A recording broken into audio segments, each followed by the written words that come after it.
What's going on, everybody? It's your boy Dylan Villain coming back at you once again with some more Total Extreme Wrestling. It is Monday, week 4, September 97. We are going to the Unforgiven pay-per-view. Yes, I know, we just had a pay-per-view with one night only, but it is time for our American pay-per-view, Unforgiven. But before we get to that pay-per-view, we got to knock out Monday Night Raw. We got to knock out Shotgun Saturday Night, and we got to knock out Sunday Night Heat.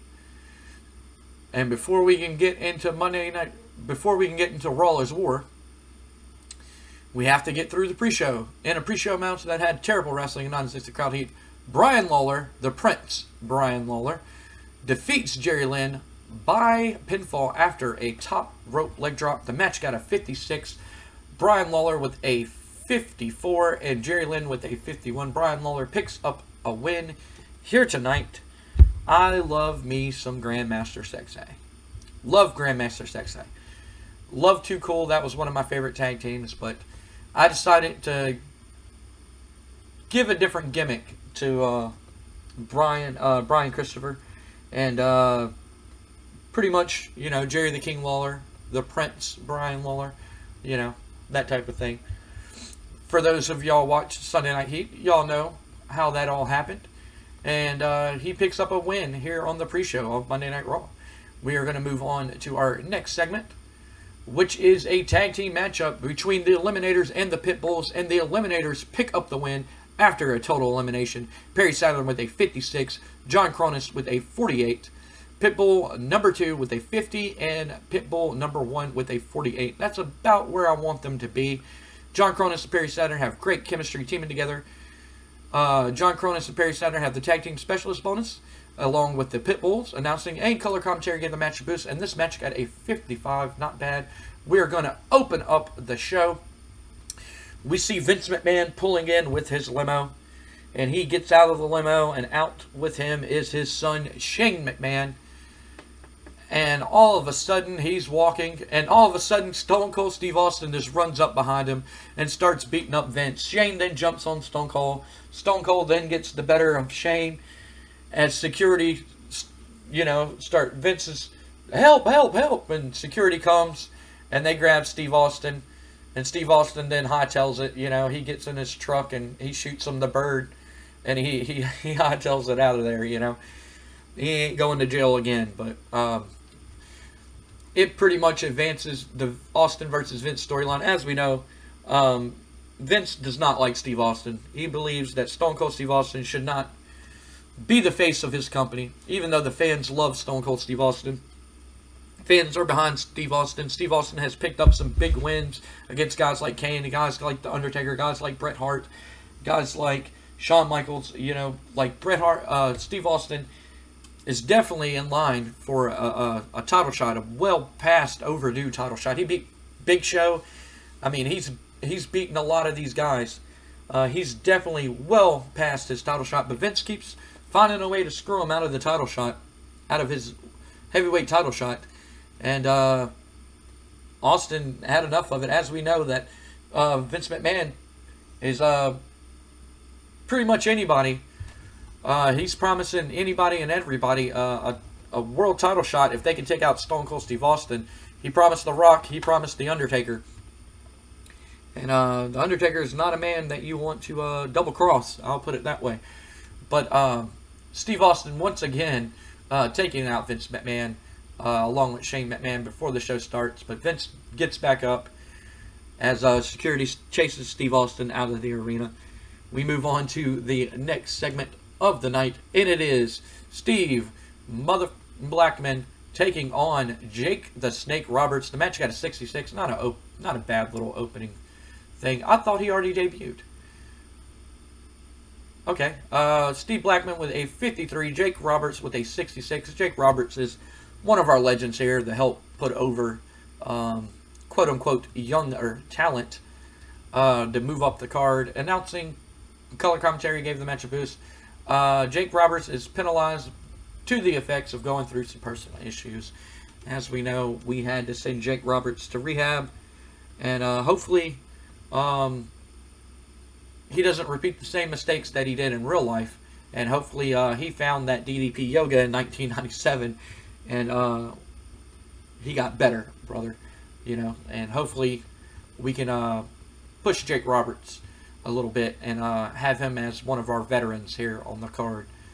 But Steve Blackman picks up a win here tonight. Big win for Steve Blackman. We are going to move on to the next segment, which is Jim Cornette. I got to get my Jim Cornette impersonation. Jim Cornette. Chris Candido comes out to the ring, and as we know, it's supposed to be Chris Candido. He's wanting that match against Rob Van Dam. He's wanting that match so bad to prove to Jim Cornette that Jim Cornette's wrong about Rob Van Dam, and that Jim Cornette is wrong for kicking out Chris Candido from Camp Cornette after Chris, went to Smoky Mountain Wrestling and pretty much spent all his money to help Smoky Mountain Wrestling succeed. But as we know, Smoky Mountain Wrestling went out of business. And Chris is pretty much frustrated that Jim Cornette was supposed to be his friend, and he took advantage of Chris just like he did with Dwayne Gill and a lot of other people and everything like that. But Chris is already in the ring. We come back from commercial. Chris is already in the ring. And Jim Cornette, Rob Van Dam's music comes out, hits, and out comes him and Jim Cornette. Jim Cornette goes, "Well, Chris, buddy, you think you're slick, huh? You think you're slicker than come off a gold tooth, don't you? You think you're tougher than a $2 steak from Waffle House, don't you? Well, buddy, I tell you one thing. You ain't tough. You ain't nothing. I listened to your little comments that you made last week about me and how I take advantage of the talent that I manage. And how that good thing managers don't get drug tested because I would fail. Buddy, I don't touch any of that drug stuff. I don't touch the devil's lettuce. I don't smoke on that good, as the young people like to say. I don't smoke that dank. And for you to criticize me and say that I do that type of things and that I had some quote-unquote sunny days, well, that's just slanderous right there. I should sue you for slander, buddy. Dragging my good name as one of the best managers in the world of professional wrestling through the mud and try to tarnish my reputation because you are the one who failed the drug test and got suspended. Not me, not Rob Van Dam, not anybody else in Camp Cornette. I made a team of young, hungry, talented wrestlers who shouldn't be working in bingo halls and who should be in big arenas live in front of 10,000 people in the Lakefront Arena. I found those guys, and those guys came to me and said one thing, that they want to be the top talent in the world, and I will get them to that level. Look at Rob Van Dam. Rob Van Dam is one of the most over wrestlers here in the World Wrestling Federation, and you are just jealous because it's not you, because you don't have the abilities and the talent to succeed here in the World Wrestling Federation, and that's your own fault. But buddy, you want a match against Rob Van Dam, you're going to have to prove yourself here tonight. And I got somebody in Camp Cornette who is wanting to get his hands on you. Somebody who's undefeated. Who every man that this company has put up against him, he has wrecked them. While you can also say that this talent is one of a kind. This talent is awesome. And I think y'all all know who I'm talking about, and that's Mike Awesome. And if you can beat a fellow member of Camp Cornette here tonight, and Mike Awesome, Rob Van Dam, and I agree to give you a match at the Unforgiven pay-per-view. What do you say, Chris? And Chris is in the ring, and he moves both his hands, and come on, bring his ass out here, you know. And then Mike Awesome's music hits, and Mike Awesome hits the ring. Full blast on the ass. Mike Awesome is dominating. Mike Awesome is beating the holy shit out of Chris Candido. Jim Cornette is standing up on the stage, with Rob Van Dam as they're watching it, and Jim Cornette was like, kick his ass, And then all of a sudden, in a bout that had terrible wrestling and a decent reaction from the crowd, Chris Candido defeats Mike Awesome with a quick roll-up. He gets the better of Mike Awesome. He catches him. He rolls Mike Awesome up for a 3 count. A surprise roll. Jim Cornette is stunned. Rob Van Dam is stunned. Mike Awesome is stunned. Chris Candido rolls out of the ring. He's celebrating. He rolls out of the ring and he hightails it because he knows Mike Awesome. Him and Mike Awesome used to be friends. He knows that Mike Awesome does not like taking a loss.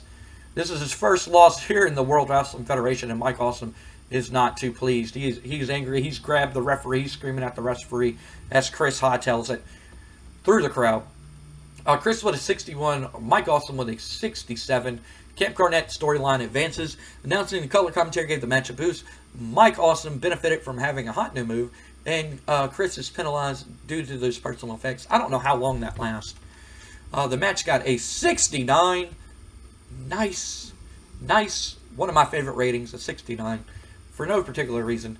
But we are going to move on to the next segment. Chris picks up the win, and he gets his match with Rob Van Dam at the Unforgiven pay-per-view. We are going to move on to the next segment, which is we go backstage with Bret Hart, Owen Hart, the Hart Foundation. And as we know, Owen is getting tired of Bret's arrogance, Bret's cockiness. Owen can only take so much, Owen can only take so much of Bret. And Owen said multiple times the only reason that Bret was champion for so long was because of Owen and the big ruse that they pulled on Kurt Angle. And if it wasn't for Owen, Kurt Angle would probably be the World Wrestling Federation heavyweight champion. And Owen's had enough of it. And Bret keeps talking about how he's the best Hart, how he's the best there is, the best there was, best there ever will be. And Owen's just like, I'm the king of hearts for a reason, And tonight, our main event will be Bret Hart versus Owen Hart. And the Hart Foundation, they're with Bret, and Owen's not in the locker room at all. And Davey Boy Smith, he's just like, Bret, you and your brother, y'all are going to have to find common ground. Y'all can't keep fighting like this. Bret's just like, well, it's always been a family thing. Jim knows, and you should know, that we're competitive. And it's just friendly competition. It's just an exhibition match.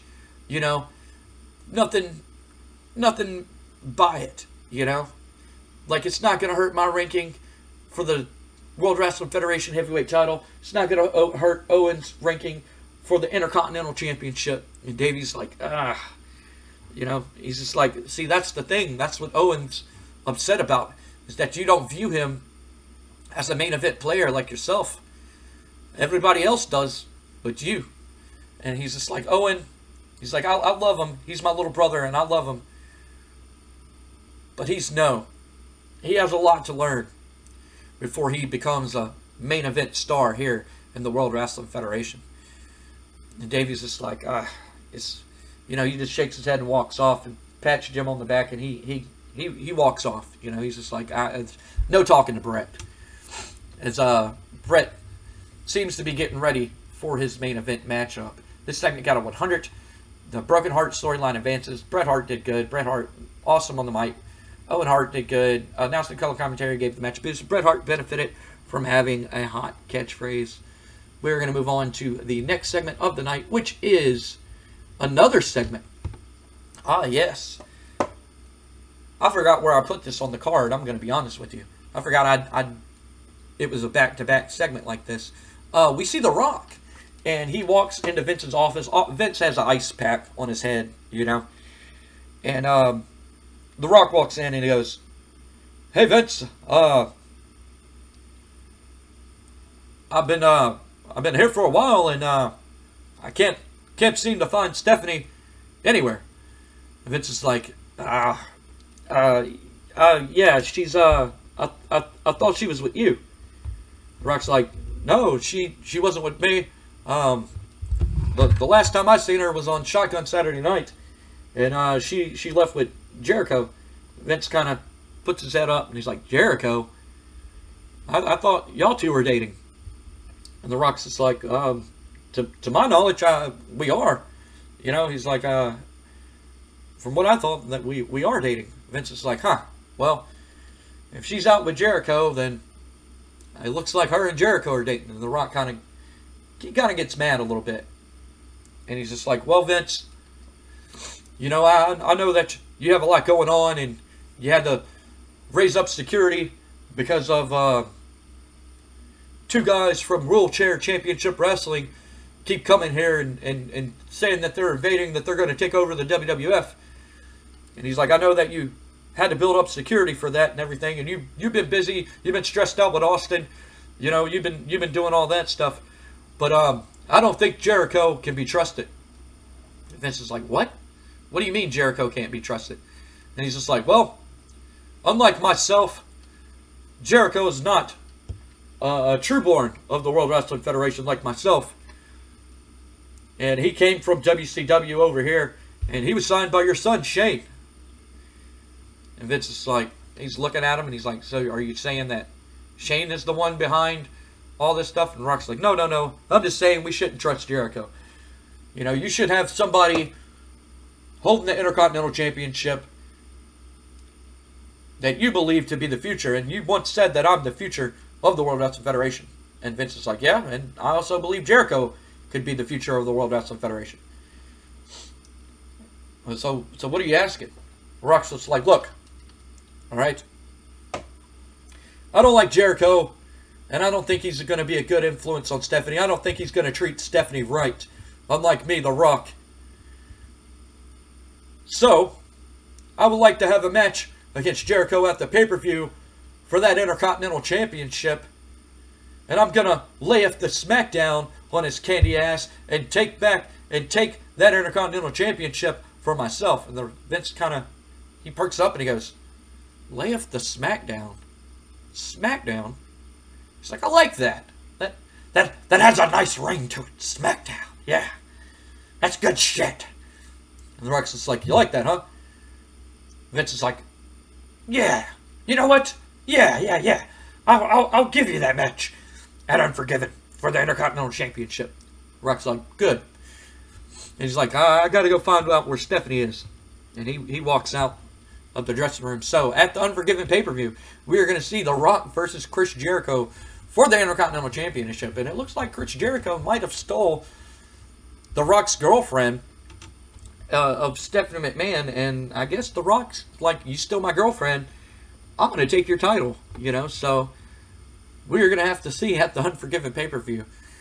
But this segment got a 100. The Rock did good, as always. He came up with a new catchphrase, lay off the smackdown on your candy ass. And The Rock, he has a ton of catchphrases. But yeah, Vince is like, yeah, I like that smackdown. That has a nice ring to it. And we're going to move on to the next segment, which is a match between Dean Malenko and Double J Jeff Jarrett. Damn, Jeff Jarrett. Dean Malenko with an 85. Good God. In a bout that had good wrestling and great heat, Double J Jeff Jarrett defeats Dean Malenko in 13:30 by pinfall. Match got a 74. I was hoping it would do better. Dean Malenko with an 85. Double J Jeff Jarrett, with a 76. Nelson gave the match a boost, and Double J and Deborah have pretty good chemistry together. It seems like after the event of Scott Steiner beating up Double J, it seems like, you know, Deborah's contracted to Double J. So, you know, she's kind of stuck with Jeff Jarrett. But Jeff Jarrett seems to be picking up wins even after the European Championship. He seems to be picking up wins, and he picks up a big win against Dean Malenko here tonight. And after the match, he grabs a microphone. And he did good. Wow. Good promo. And Double J grabs the mic, and he goes, now I know all of you out there and all these slapnuts around here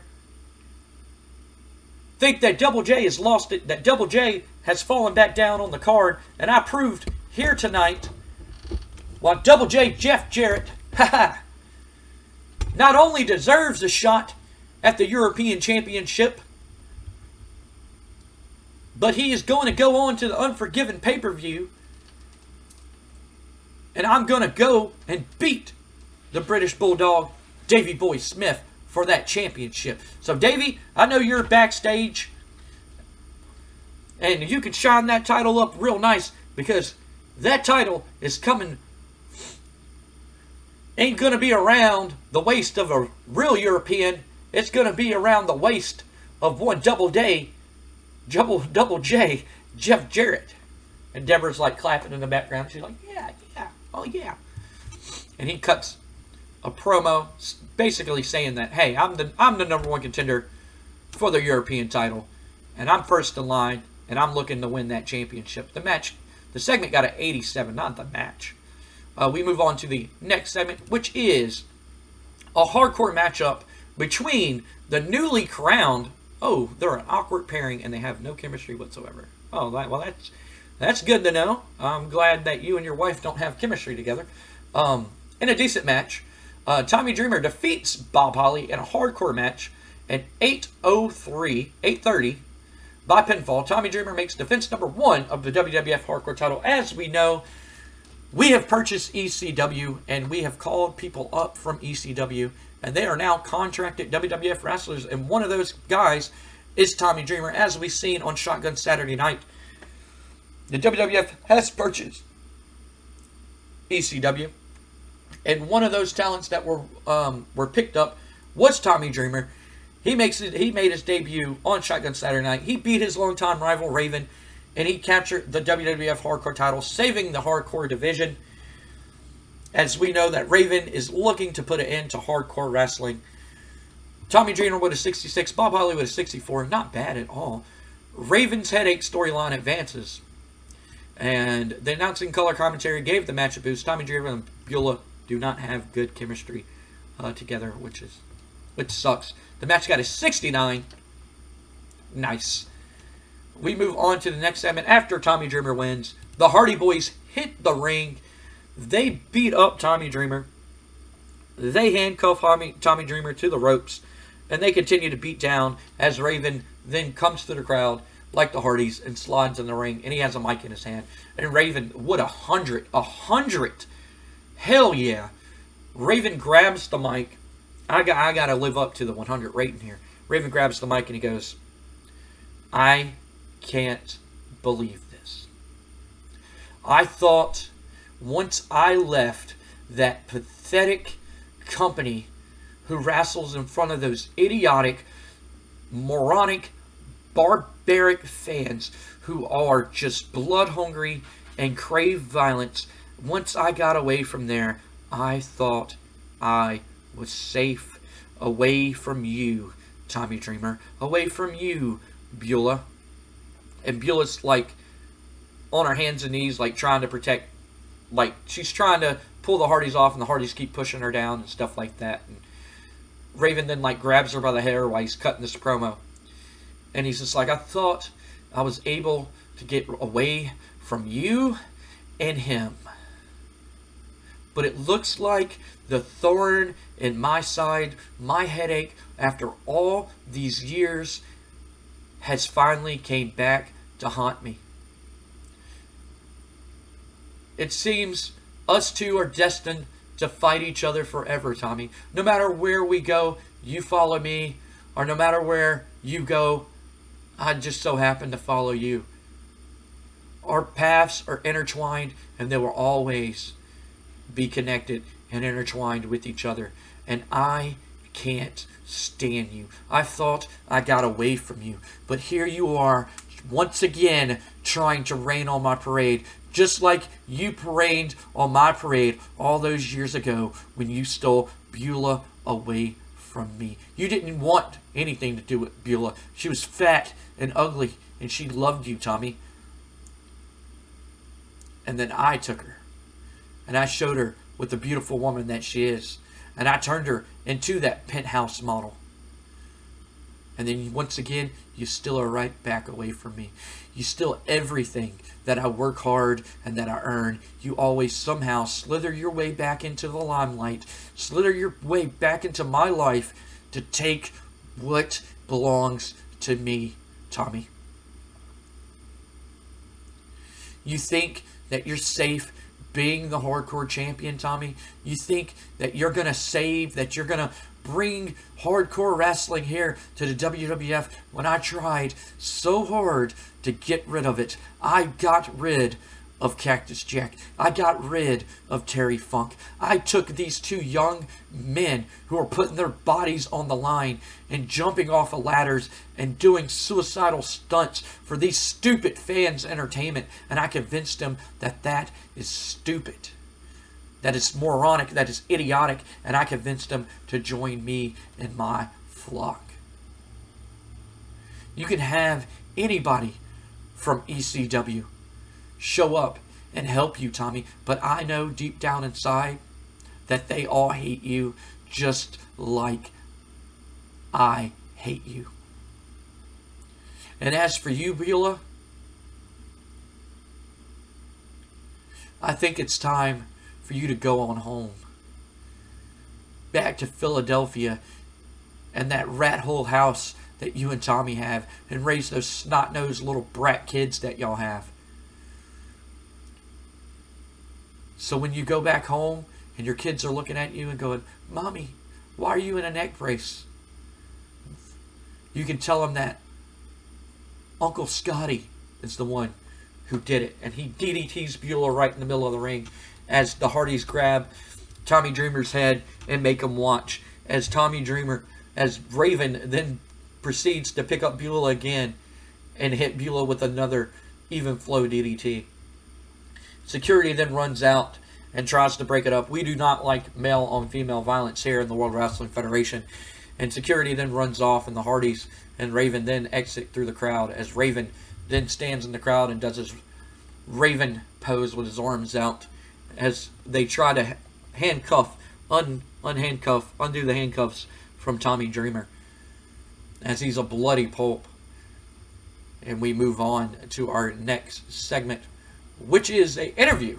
We go to commercial and we come back, and then it's an interview with Michael Cole, with Edge and Christian. And Michael Cole goes, Edge, Christian, y'all both picked up some big wins. Y'all both picked up some big wins on Shotgun Saturday Night and Sunday Night Heat, respectively. I know that both of y'all are looking to further y'all's singles career here in the World Wrestling Federation, given the opportunity. But I know that both of y'all made it a goal to be tag team champions. That was y'all's first goal. Y'all came in as a tag team, and y'all want to be tag team champions. And Edge is like, you know, Mike Cole, that's right, man. Me and Edge talked over the weekend, and we decided that the tag team titles is where the E and C definitely belongs. Christian's just like, yeah, man. We totally are the best tag team here. We're better than that Ass Dust. We're better than that Pit Bulls, Eliminators, the Bomb Crushers, or whatever they want to call themselves. You know, he's like, we're even better than those Dudley boys, the Hollies. You know, anybody in the tag team division. We definitely are the better tag team. And Edge is just like, and Christian continues, we're the best looking ones. And he's like, that's right.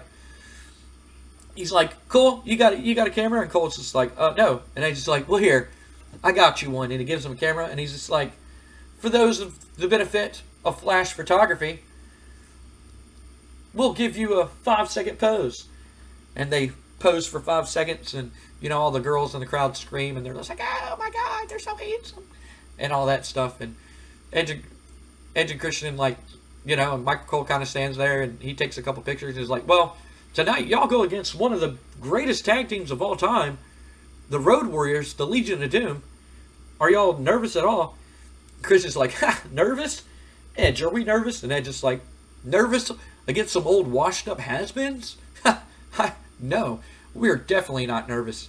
I mean, look at us. We're Edge and Christian, man. And before I got injured, we were destined to become tag team champions. So hopefully,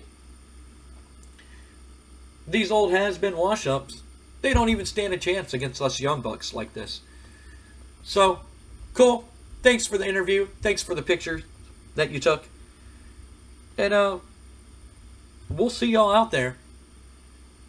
And, they walk off. And we go to that match. In a decent match, Edge and Christian defeat the Legion of Doom when Edge pins Road Warrior Animal with a spear. Edge with a 67. Christian with a 73. Road Warrior Hawk with a 74. And Road Warrior Animal with a 66. Edge and Christian have excellent chemistry teaming together. Surprise there. Road Warrior Animal and Road Warrior Hawk have excellent tag team chemistry teaming together. They also have the tag team specialist bonus. Announcing color commentary gave the match a boost. The match got a 63.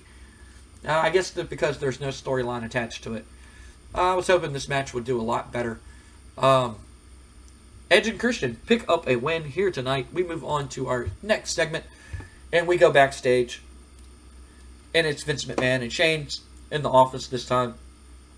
And Shane, his eyes kind of swelled up. He has a black eye.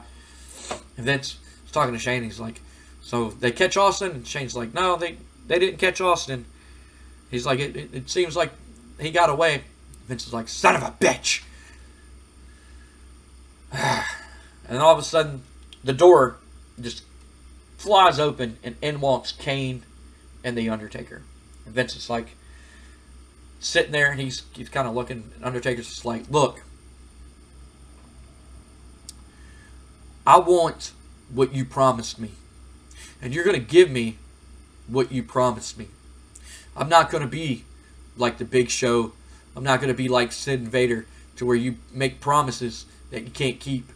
Because if you don't keep your promises to me, Vince, you know firsthand what I'm capable of doing. And I'm not afraid to do it again.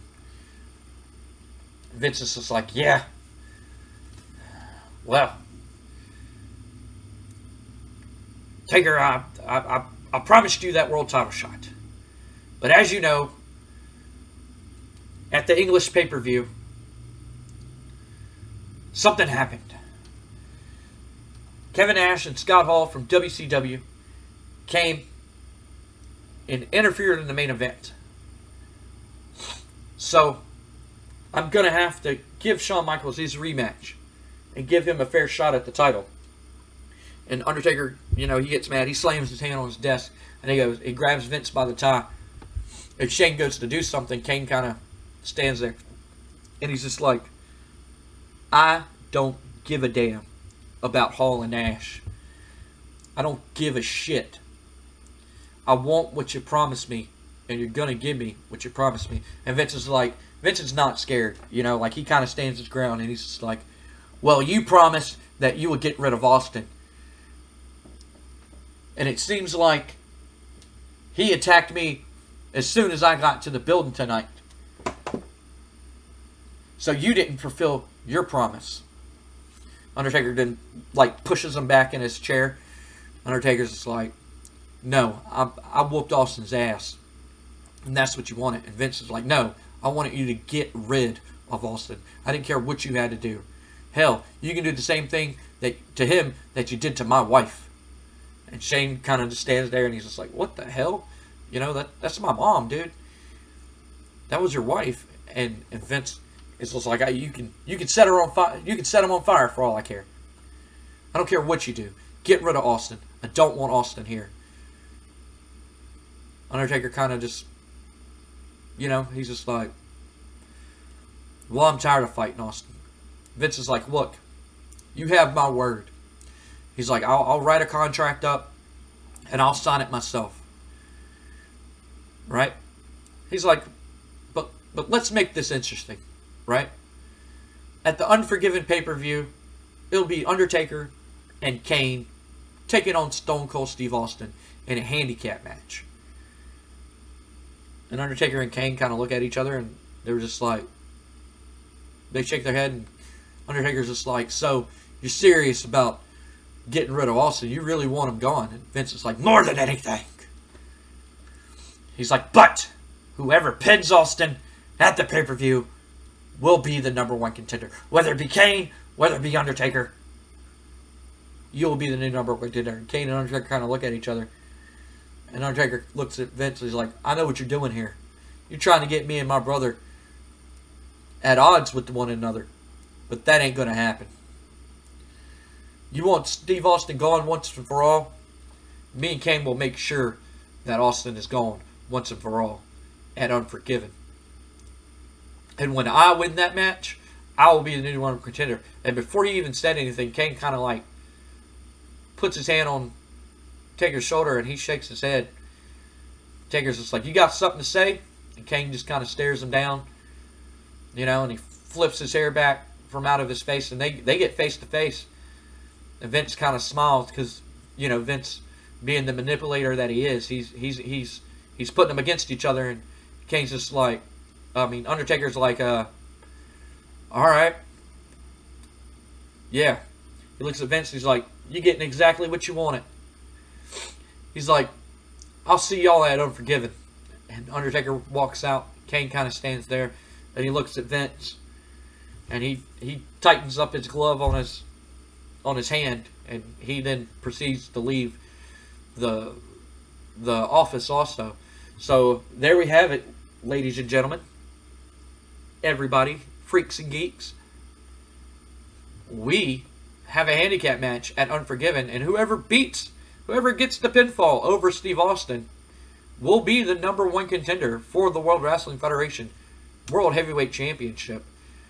Whether it be Undertaker, whether it be Kane, whoever wins that match will be the number one contender for the WWF World Wrestling Federation Heavyweight Championship. But it seems like Undertaker and Kane can't get on the same page. Kane wants to be number one contender just as much as Undertaker does. And we just seen that. And Vince, being the manipulator that he is, he knows that he can put both these brothers against each other. We move on to the next segment of the night, which is our main event that got a 90. I was hoping it would do a little bit better, but I'm sure. And a bout that had sensational wrestling, fantastic heat.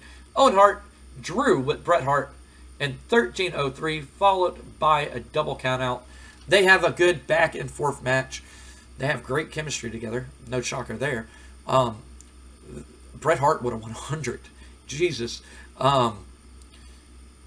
They have a good back and forth match.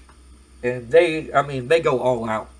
They for an exhibition match, they tear the house down. They go all out. Full pedal to the metal, full throttle the whole match. And Owen then clotheslines Bret out of the ring, and they both topple over, like that spot where somebody clotheslines them and they both fly over the top rope, and they both hit hard on the floor. And Bret took the worster end of it, and he's laid out on the floor. And by the count of 9, Owen kind of gets on his feet, and he tries to get back to the ring, like he's stumbling to try to get back in the ring. And as the referee counts to 10, Owen slides back in the ring. But Owen didn't make it in the ring in time for the count of 10. So it's a double count out. And Owen kind of stands there in the ring, and he's kind of arguing with the referee and everything like that. Arguing with the referee and everything like that, because he believes that he won the match. He believes that he won the match. But they drew. And it got a 90. Not bad little match. That's a pay-per-view level match, but I was hoping it would do a lot better than that. But I'm pretty sure it's because of the double count out. My fans really don't like dusty finishes, I guess you can say. They like, hey, this guy won. We then go to commercial, and before we go to commercial, we have word that Shawn Michaels is coming out to the ring after commercial break, and we go to that. It got a 100. No, he's going off script. That's crazy. We come back and we see Shawn Michaels in the ring, and he goes, "Last Monday I was not here. I was at home, and I got interviewed by Jim Ross about why I believe that Kevin Nash and Scott Hall came and attacked me and Triple H at the pay-per-view, costing me my World Wrestling Federation Heavyweight Championship match. Thankfully, Vince is nice enough to give me a rematch at the Unforgiven pay-per-view. But I want to know, what gives you, and he looks right in the camera, and he goes, what gives you the audacity to come and attack me? Somebody who took you in, both of y'all, and we formed an alliance that we would look out for each other. And even when you went to WCW, I still kept in contact with y'all. I still called y'all. I still made sure y'all were good. And the whole time, y'all convinced me. Y'all tried to convince me to jump to WCW. To betray Vince McMahon, the man who made me famous, and the man who made y'all famous, to go make more money. Sometimes it's not all about the money. Big Cash Nash and Big Ball Hall. It's not about all that. Sometimes it's about loyalty. And brother, I'm loyal to the World Wrestling Federation. Because these fans in these arenas, whether I'm a good guy, whether I'm a bad guy, whether I tell them I hate their stinking guts or whether I tell them I love them, they cheer for me each and every night because they respect the performance that I give. They respect that each and every night I lay my body on the line and I give it my 100%. I can't do a good Shawn Michaels. And that even when I was out injured and taking care of my personal demons, I had fans write me letters saying they couldn't wait for that Heartbreak Kid, Shawn Michaels, to return to the ring. That they couldn't wait for Shawn Michaels to be champion once again, to take back something I've never lost.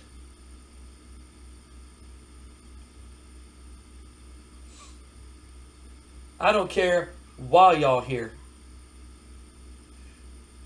I don't care if you're trying to put an end to the World Wrestling Federation. I don't care if you have personal beef with the World Wrestling Federation, Vince McMahon. I don't care if Eric Bischoff, of all people, told you to come over here and cause mayhem. I don't care who you're working with. I don't care why y'all here. I don't care what kind of lucrative contract you have. But once you poke the Heartbreak Kid, Shawn Michaels, the Heartbreak Kid, Shawn Michaels, is going to poke back.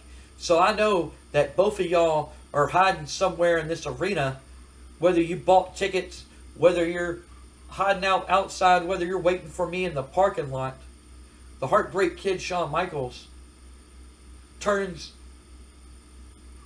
backs down from no man. And if y'all think y'all are brave enough to come out here, if you're froggy enough to come and step in the ring with Shawn Michaels, then y'all both can just jump. And all of a sudden, the crowd just erupts as we see Scott Hall and Kevin Nash coming down from different sides of the arena. As they jump the barrier and they surround the ring, and they have ball bats. They have baseball bats with them. And Shawn Michaels, you know, he's kind of, you know, like, he's not going to back down, but like, he's kind of cautious because they have ball bats. And Kevin Nash then, bam, hits the ring post with his bat to let you know that it's a real bat, that he has a real baseball bat. It's not a gimmick bat. He has a real bat. And Scott Hall does the same thing as they circle the ring and they get on each side of the ring that they both came on. And as they go to get in the ring, all of a sudden Triple H's music hits. And Triple H has a sledgehammer in his hand. And, you know, he makes a beeline to the ring and he slides in the ring with Shawn Michaels. And Shawn's kind of cautious. And, you know, he stands there for a minute as he looks at Triple H, and Triple H looks at him. And Hall and Nash then smile as they slide into the ring, and all four men just start going at it with each other. And Triple H gets the better of Kevin Nash and Scott Hall with his sledgehammer. You know, he hits Kevin Nash over the head with his sledgehammer, and Kevin Nash rolls out of the ring, and Shawn Michaels hits Scott Hall with a Sweet Chan music. He gets out of the ring, and Triple H and Shawn Michaels are standing next to each other. You know, Triple H has a sledgehammer in his hand, as Hall and Nash, you know, kind of regroup outside of the ring, and they kind of stand there for a minute. And they point, and they're just like, you know, like, yeah, y'all got us this time and everything like that, you know. And Shawn Michaels and Triple H, like the way they're facing were back to back, and they kind of get in the middle of the ring and they hit backs and they turn and face each other. And they're looking at each other, and Triple H is looking at Shawn. And Shawn then looks at Triple H, and he kind of nods his head, yeah, you know, like, you know, and he kind of mouths something like, thanks for having my back. Triple H doesn't say anything. And as security then comes down and grabs Scott Hall and Nash, and they handcuff him, and they bring him off, as Triple H and Shawn Michaels are, you know, they're standing face to face in the ring, and Shawn's like, hey, thanks for, you know, like, thanks, but I didn't need your help. Triple H doesn't say anything, and Shawn's just like, you know, like, thank you, and stuff like that. And Triple H doesn't really say anything, and he kind of looks away, and then, bam, he hits Shawn Michaels over the head with the sledgehammer, and he throws it down, and Jim Ross is like, oh, that son of a bitch! That dirty son of a bitch, Triple H, I knew it! He's no good, he can't be trusted!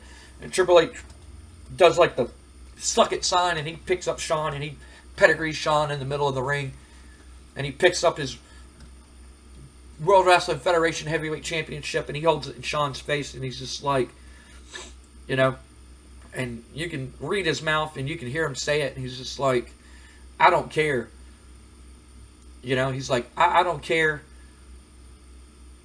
who's our enemies, right? He's like, I don't care about anything. The only thing I care about is this championship, and this championship being around my waist. I don't care about you. I don't care about Nash. I don't care about Hall. I don't care the history we had, because the history we had is no more. And the only thing I care about is the World Wrestling Federation Championship, and I'll see your ass at Unforgiven. And he throws Shawn's face back into the mat. As Triple H then throws his heavyweight championship on his shoulder as he walks out. As we end the show got a 92, not bad. We still need to get a better Canadian deal. There's not really a lot of good Canadian televisions. I looked. We increased our popularity in 20 regions. Not bad. We gained popularity in Canada, but, you know, limited viewers, blah, blah, blah. Not a bad little show at all. 92, not bad. We're going to go ahead and finish the show. Stevie Richards. Currently working for FCW. Huh? Oh, yeah, my developmental company. We have some decisions to be made. Hopefully nobody failed a drug test. I really don't want to show any of that because we have some contracts that came up, and some contracts that we got to renew, and contracts that I kind of want to keep a secret, you know, the whole fun of it and everything like that. I wish we didn't go to that, and I hate generic. Let's see what WCW did. They got a 71. Benoit, United States champion. Ming, television champion. Ric Flair, and Ultimate Warrior. Ultimate Warrior left the WWF and joined WCW. They beat the Raging Bulls. Randy Savage, segment with Booker T. Diamond Dallas Page defeats Prince Ikibuki. Chris Jericho, joke, if y'all know that. Lord Steven Regal, backstage segment. Teddy Long, 71. Terrible show. But anyway, guys, my name is Dylan the Villain. Thank y'all for watching Raw is War. If you are new to the channel and stumbled upon this and like what you see, the subscribe icon will be right here. It helps us out a lot. I'm not pressuring anybody to subscribe. If you want to, you can. If you don't, hey, that's on you. But if you do, I highly appreciate it, and it helps out the channel a lot. If you like this episode and want to go back and watch previous episodes, that playlist will be on Last Night Results. And if you're looking for something a little bit more extreme, we have a 2001 ECW save. The last pay-per-view will be right here. I know I haven't booked it in a while. I'm trying to write some stories out and flesh out some storylines and everything like that. But we have not abandoned the save. We are going to continue doing that. My name is Dylan the Villain, guys. Thank y'all for liking the video, like always. Thank y'all for watching. And like we always say here at Pro Am Gaming, if you can't play with each other, do what I do and play with yourself. Thank y'all for watching, guys.